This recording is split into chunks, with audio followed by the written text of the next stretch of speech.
Alright, y'all, man. Kicking it with Liam Anthony. Stepping straight into the world of art, right?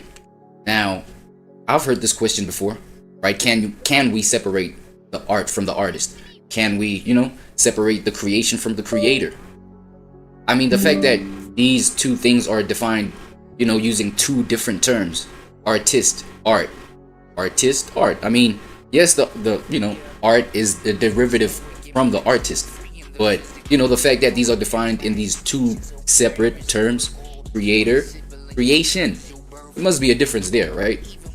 And I guess we're here to break that down. Let's get into that. Just to me, free the magazine to dump on enemies. Cause buddy, you can't do me wrong, then live to tell the reasons. I mean, this shit ain't sweet pea till life humble me from the sea. Yeah, mercurial blood vessels, my skin do shine. The sun of the god of thunder, my home is the skies. The art of arguing niggas. Righty now. I guess we'll just have to go with the one part thing with this one. The video is not that long for us to separate it, right? But we're asking, can we separate the art from the artist? Speaking of separation, you know what I'm saying? Liam Anthony, just check my volumes and my levels and everything like that, gotta maximize it for the reaction. Let's get to it. Most famous people are just a little crazy. It turns out that when we as humans get our hands on a little bit too much money or get a little too popular, we tend to commit crimes. Or at the very least, do some weird shit. And there's crazy. Literally. There's one man who has done more weird shit than almost any other famous person that you can name right now. A man that just so happens to also be one of the most critically decorated rappers of our generation. The most...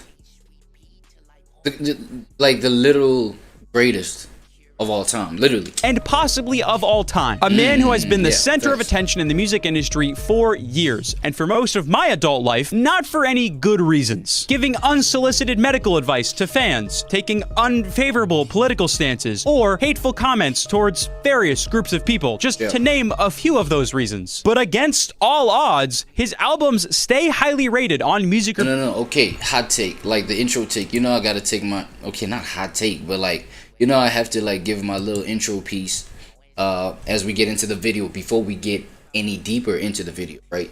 It's like with me, there are cases where the two are inseparable. There are cases where, the two are literally, are kept separate. When we're talking about artists like Kanye West, bro, like just his display, the display of his, himself, his own personhood, his authentic energy, and it's like and from early 2000s, right? Or when did he start this? Late 90s? I don't know, early 2000s. There you could kind of see where he kept the commercial pocket in terms of I'd say the presentation, at least the presentation of his art, the presentation of his music. You feel what I'm saying? The videos, like how he appears in videos. Maybe there may have been a sense of just keeping the world separate, like his real life from just the packaging of his music. But I feel like the content in terms of messaging, narrative, it was general themes, like gold diggers. It was general themes, but it wasn't concepts that were far from his experience, so to speak. You know what I'm saying? But then as times moved on, bro, the two just became inseparable, bro. Especially after people even learned about his his medical diagnoses and things like that, and then seeing that coupled with the episodes that he would have, online, his rants, things like that, and then you see, and then more and more music drops, because here's another thing that Ye would do. He would have, he would be going through one of these mental episodes, or whatever, and then music would drop. You hear something really scandalous or really crazy about Ye, and then see him going on these kind of rant, those infamous rants that he would go on social media, on IG. Feel me? And then take. Come on, bro. These are things that are out there, where he was even fighting for you know, the control of his kids. You feel what I'm saying? And how he's losing just the autonomy of deciding what his kids just consumed or are influenced by. You know what I'm saying? Like going online with things like this, you know, and then, you know, coming out with some new music after that. You feel what I'm saying? And the contents within the music reflecting what he just went through, like, and what he just did online. It's like, you know what I'm saying? So with Ye, dog, yeah, he has developed into an artist where, yeah, there's not much of a difference between him and, you know, the art itself, the music itself. You feel me? He takes the details of his real life and puts it in the music, you know. And I feel like to a certain degree, people have appreciated him more for that. You understand what I'm saying? I'm not gonna lie. He recently took the spot of greatest artist of all time in my books. You feel what I'm saying? And peep, I said the word recently. So I am referencing the recent times where his art has been inseparable from himself, right? That's what made me click to Ye like even more. You know what I'm saying? I don't know about y'all though. But yeah, that's my take. But you know, Ye is one example. An example of an artist where you can separate the art from the artist. You know what I'm saying? I feel like, you know, more of the commercially viable artists, like marketable artists, things like that. You know, maybe a Bad Bunny or some shit like that, a Drake or some shit like that, right? It's like there's definitely a facade to the thing, you know. I feel like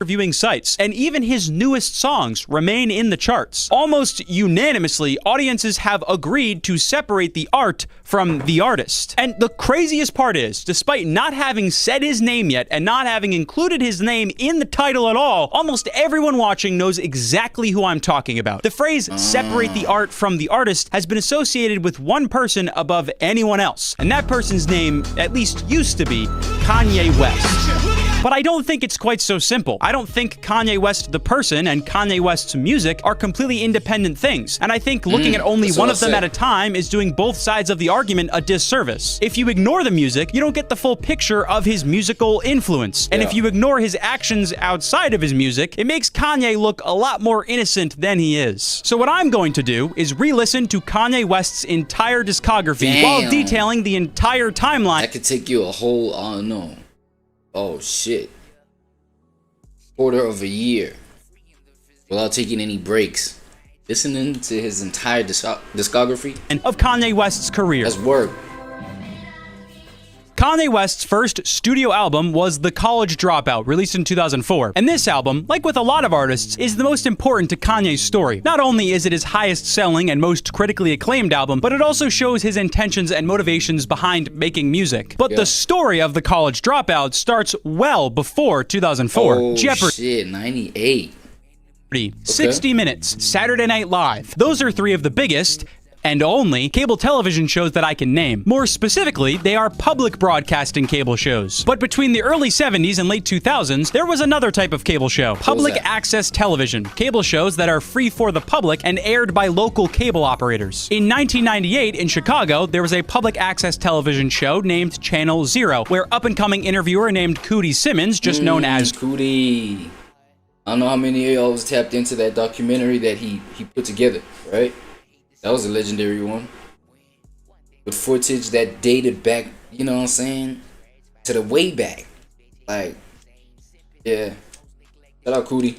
Cootie was getting up close and personal with the artists leading the underground Chicago rap scene. Now, you might think I'm going to say that this is where Cootie met up-and-coming rapper Kanye West. And while that is technically kind of true, it's not the whole story. At the time, Kanye was garnering a name for himself as a local producer, making ends meet by making beats for other rappers. And while most of the Chicago rap scene co-signed him, he wasn't happy with his current path. When Cootie met Kanye in 1998, Kanye was already talking about becoming a rapper and starting starting his own solo career. And when I say talking about it, I don't just mean mentioning it in passing. He was ranting about it in the same passionate and dramatic way that he would become famous for years later. Grand ideas and very opinionated dialogue. But this is one of the more brutal things about the rap game back then. The thing holding him back was that he was too good at what he was already doing. It had been a pretty long time since anyone had seen such a talented producer from Chicago, and he was making beats for a lot of local rappers. Why would you, as someone directly benefiting from his talent, sign off on him starting his own solo career competing against you? And he was treated this way outside of Chicago as well. He moved to New York in 2001 to try to secure a record deal. At the time, Rockefeller Records was where Kanye wanted to be, and moving next to the label's headquarters would definitely aid in his goal of getting signed. But as crazy as this is, he would end up producing for Jay-Z and other artists at Rockefeller Records instead. That might have been like, you know, strategy of motion. You know what I'm saying? Like, just work with these guys so that you are associated with them and have enough of a rapport so that, you know what I'm saying, by the time your vision is underway, you feel what I mean, you have access to like important information and details, you know, for your enemy, so to speak, right? Or towards your competition. Oh my god, my camera. How long has it been that way? Fuck, nigga. How long was it stuck for? That's crazy. That's crazy. But yeah, yeah. So moving how he moves so that he can move just like his competition, so that he can outsmart his competition. Maybe, you know what I'm saying? That's my little kind of theory about it. Being said, everyone who has shown Kanye's music personally had nothing but positive things to say. Right. Mos Def and Talib Kweli loved his style and pushed to get him signed to their record label, Rawkus Records. And Dame Dash from Rockefeller Records was quick to admit that Kanye was talented. But Rawkus Records turned Kanye down entirely, and Rockefeller kept him at arm's distance as a producer. So does the intimidation, was it the intimidation of the skill?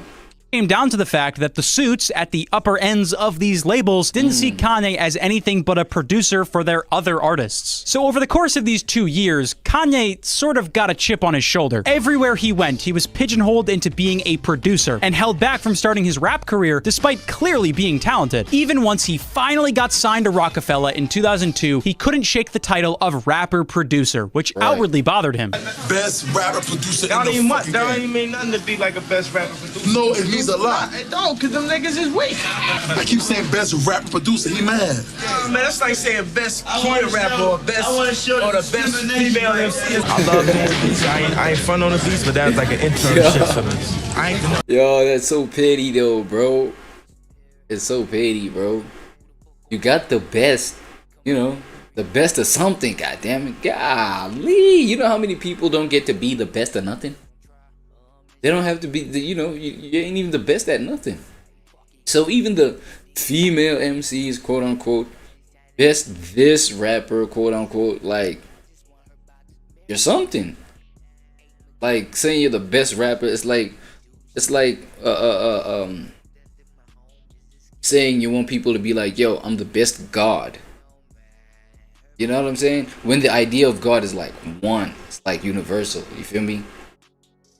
But yo, it's Ye, dog. It's like, yo, that kind of thing makes sense in his mind. I mean, it's Ye. I'm a rapper, you know what I'm saying? And even though he was satisfied getting signed to the label that he aimed at, the struggle was not over yet. Throughout the 2 years that he was trying to get signed, Kanye was already working on the songs that would end up becoming The College Dropout. So as soon as he got signed, he was ready to start his final recordings and his album rollout to the public. But an almost fatal car accident left him hospitalized with a barely functioning jaw. Obviously, a pretty tough injury for someone trying to use their voice for a living. The thing is, in 2004, Kanye West really did not care about anything else other than becoming a rapper. Famously, Through the Wire was recorded basically immediately after the injury, and he talks about it on the song. He was recording at private studios and other rapper studios because Rockefeller refused to open up his recording budget after the accident. It wasn't until Cootie and Kanye put together... That's cold.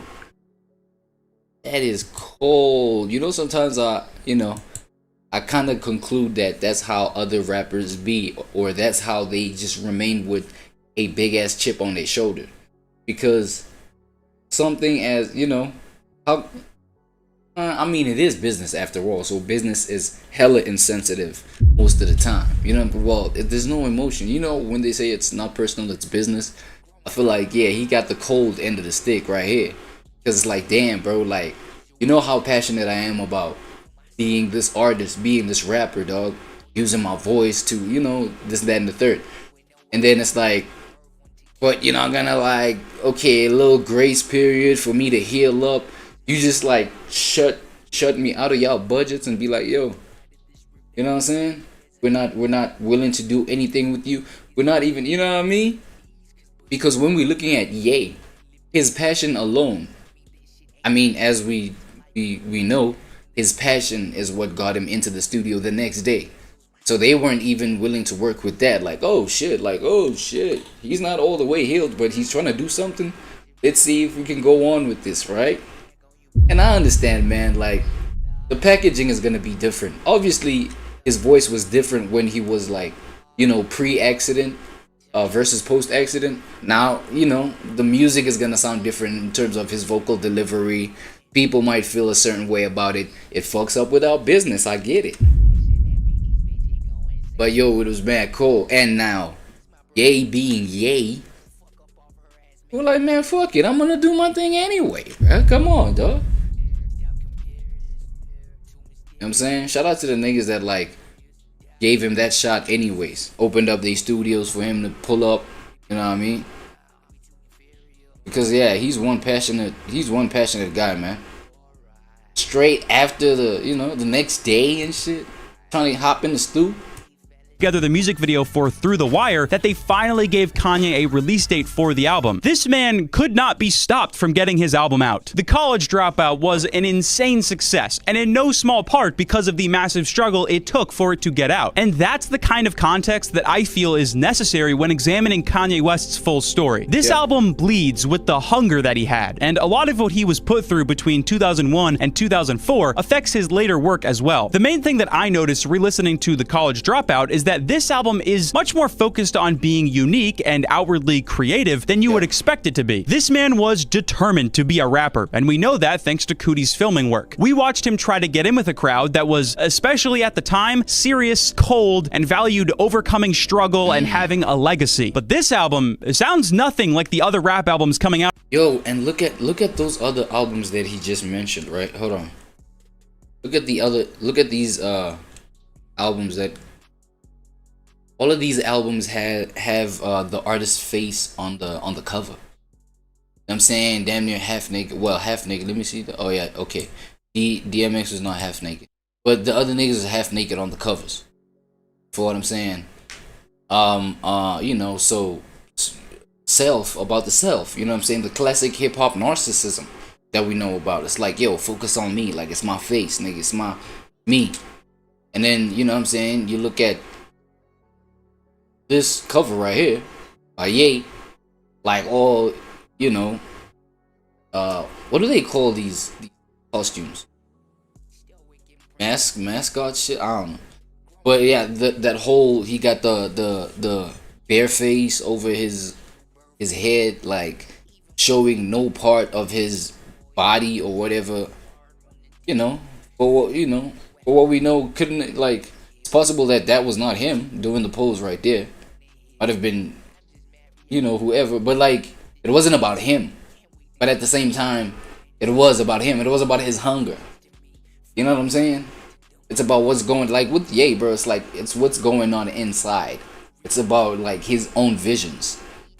You know what I'm saying? He's gonna get that through, even though you don't see his face. But you know, we know that, yeah, later on he got over this kind of way of going about things, because yeah, it even became about people seeing him, right? Because now he was tired of the whole rapper producer thing. He just wanted to be the superstar himself, right? out at the time. 2001 to 2004 was still what is referred to as the bling era of rap, known for having lyrics about owning expensive things and living lavishly. And that's coming off the back of the gangsta era, where most lyrics were about gang culture or life struggles. By complete contrast, the college dropout has a specific and niche narrative, education, and Kanye uses that narrative as an allegory for his upbringing and thoughts about life, doing so over soul and R&B inspired beats and gospel themes. Kanye does spend time talking about social issues and different aspects of culture that he's experienced, which other rappers were doing at the time, but he left a lot of room for noticeably unique and creative elements. For example, the skits and interludes throughout the album that stick to the narrative but have an added stylistic twist, like the spoken word intro featuring DeRay Davis, or, most surprisingly for us now, the progressive and feminist subject matter on The New Workout Plan, which is mostly about beauty standards and societal pressures on women. Not necessarily something that the hard and machismo rappers leading the rap industry in 2004 would do. And knowing how— there's another difference. It's not just the cover art difference, also subject matter difference, right? He came to release this first album, there could be a few reasons for this disconnect. First of all, we know that Kanye is, just as he would say, not as street as other rappers, so he was most likely just playing to his strengths. But secondly, we saw that Kanye was incredibly stubborn about his own creative vision at the time. He would not take no for an answer, and he— creative vision. It was about his creative vision, right? He would take every opportunity to show people his tracks in a borderline nerdy and socially unacceptable way. It was geeky as fuck, yeah. Like nerdy, like hip-hop nerd, producer nerd.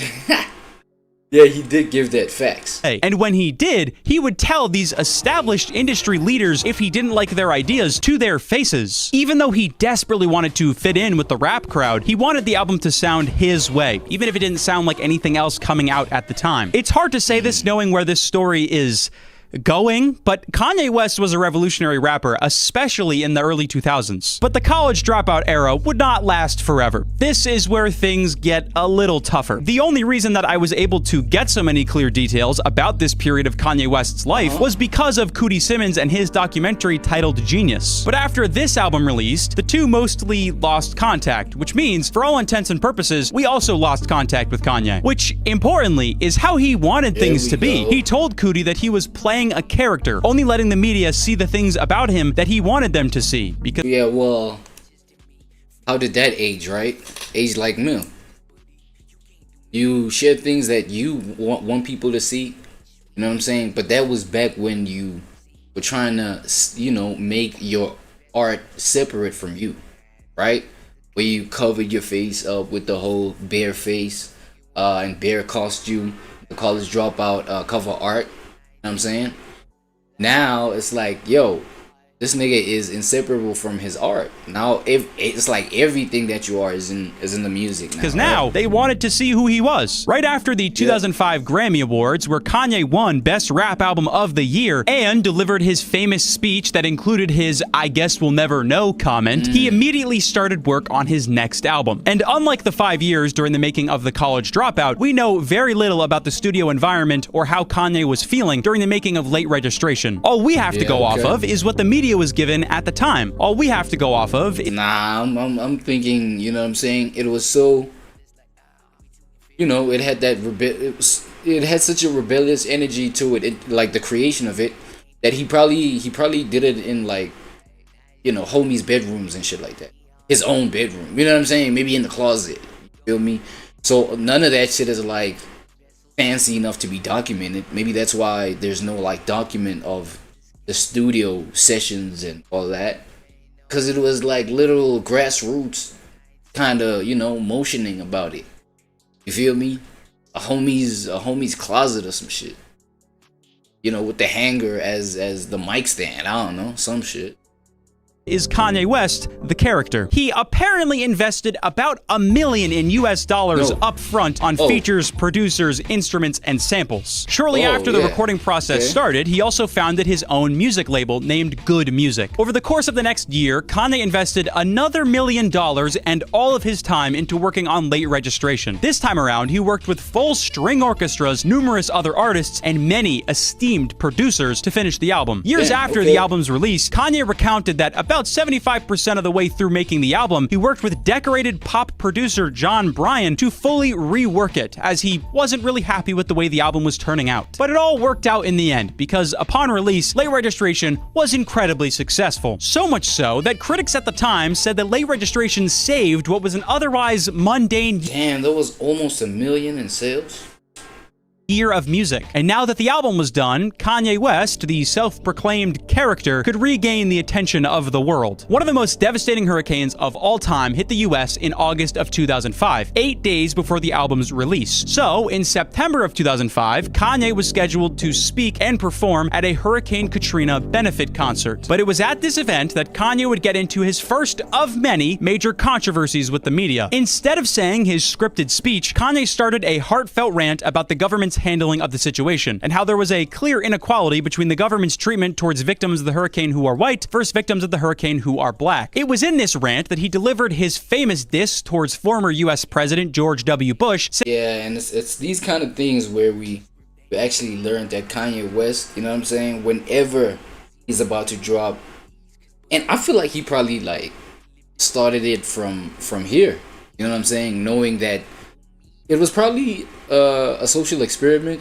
right? He was trying to see if it's gonna be successful, and I feel like it did work, and so therefore he kept on doing it. This whole thing of like being super controversial just before some music dropping, right? Saying that he, quote, doesn't care about black people. Yeah. Here is where I should probably mention that I don't plan to give opinions about all of the topics that Kanye has covered. Frankly, I'm just another white boy, but also, it doesn't really matter for the point of this video. That being said, it is surprising to see something as empathetic and humanitarian as this being depicted as controversy from the media, especially considering some of his later rants on air. Yes, he did go off script, and he might have said some things that were pretty crass, but he's acting in a lot of other people's best interests. Similarly, in a 2005 MTV interview, Kanye spoke out against homophobia in rap music, going into decent detail about his feelings as well. But that was only the beginning of Kanye speaking his mind in public settings. The 2006 MTV Europe Music Awards was the next award show that Kanye was nominated at and was supposed to show up to. And I know y'all know that one.